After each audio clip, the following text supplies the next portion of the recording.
Hi అండి, అందరికీ welcome to వాణి ఇంటి వంటలు.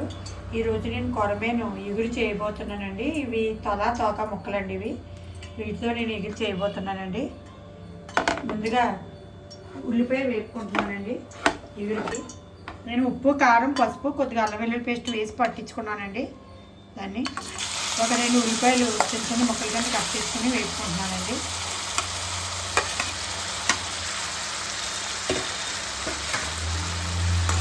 బాగా వేగాలండి.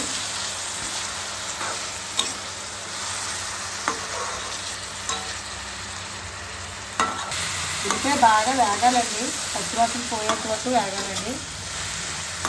ముక్కలు కొద్దిగా అల్లం వెల్లుల్లి పేస్ట్ వేసుకున్నాండి. ఇక్కడ ఒక 1/2 టీ స్పూన్ అల్లం వెల్లుల్లి పేస్ట్ వేస్తున్నానండి. అలాగే పచ్చిమిర్చి, కరివేపాకు కూడా వేస్తున్నానండి.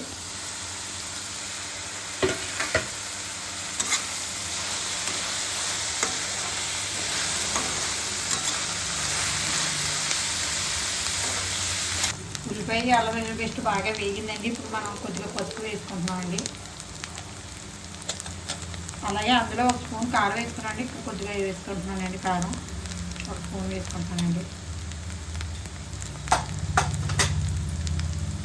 చూసి వేసుకోవాలండి. ఆల్రెడీ అందులో నేను ఉప్పు వేసానండి. ఇప్పుడు ఉల్లిపాయలు సరిపడగానే వేస్తున్నానండి.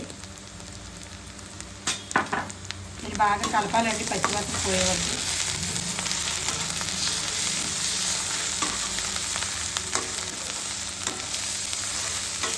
ఉల్లిపాయలు వేగిన తర్వాత ఉప్పు, కారం ఎందుకు వేసుకోవాలంటే అండి, ఇగురు చాలా టేస్టీగా ఉంటుందండి. కొంతమంది లాస్ట్లో వేస్తారు ఉప్పు, కారం. అలా వేయకూడదండి. ఇలా వేయడం వల్ల తీపి ఉండదండి, కూర టేస్ట్ బాగుంటుందండి. నూనె సపరేట్ అయ్యిందండి, బాగా వేగింది. ఇప్పుడు మనం ఈ ముక్కలను వేసుకోవాలండి.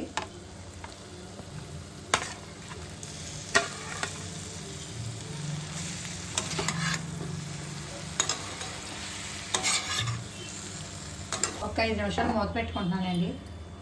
ఒక 5 నిమిషాల తర్వాత మూత తీసుకుంటున్నానండి. బాగా ఆయిల్ బయటికి వచ్చిందండి. ఇప్పుడు వాటర్ వేసుకోవాలండి.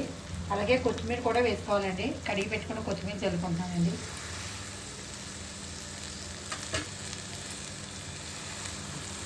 అలాగే వేయించి పెట్టుకున్న గరం మసాలా పౌడర్ వేసుకుంటున్నానండి. గసగసాలు, జీలకర్ర, ధనియాల పౌడర్ అండి. ఇది ఎక్కువ వేయట్లేదండి, తక్కువ వేస్తున్నాను. వాటర్ వేసుకుంటున్నానండి.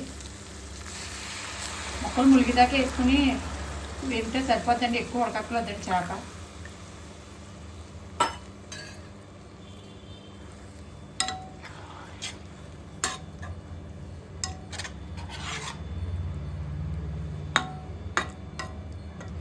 ఇది కొరమేను కాబట్టి ముక్క గట్టిగా ఉంటుందండి. ఎలా కలిపినా పర్వాలేదు, కానీ మామూలు చేప అయితే ఎలా కలపకూడదండి. మూత పెట్టుకుంటున్నానండి. స్పీడ్లో ఉంచానండి. 2 నిమిషాల తర్వాత బాగా ఉడకట్టిందండి. ఇప్పుడు చిన్న మంటలో పెట్టుకుని నెమ్మదిగా ఒక 10 నిమిషాలు ఉడకనిచ్చుకుంటే సరిపోతుందండి. ఇది రెడీ అయిపోతుంది. కర్రీ దగ్గరికి అయిపోయిందండి. ఈ మాత్రం ఎగురు ఉండాలండి మనకి కలుపుకోవడానికి. ఉంటే బాగుంటుందండి. నాకైతే ఉప్పు, కారం అన్నీ కరెక్ట్గా సరిపోయినాయండి. చూసుకుని స్టవ్ ఆఫ్ చేసుకుంటున్నానండి. నాకైతే చాలా టేస్టీగా ఉందండి. బతికిన చేపండి ఇది. ఇప్పుడు చనిపోయిందండి. అయిపోయిందండి కొరమేను ఎగురు. నేను మూత పెట్టుకుంటున్నానండి. ఒక 10 నిమిషాలు అలా మగ్గనివ్వాలండి. స్టవ్ కూడా ట్రై చేయండి, చాలా టేస్టీగా ఉంటుందండి. కొరమేను హెల్త్కి కూడా చాలా మంచిదండి. ఎక్కువ బెనిఫిట్స్ ఉంటాయండి ఈ చేపలో. తినండి, ట్రై చేయండి.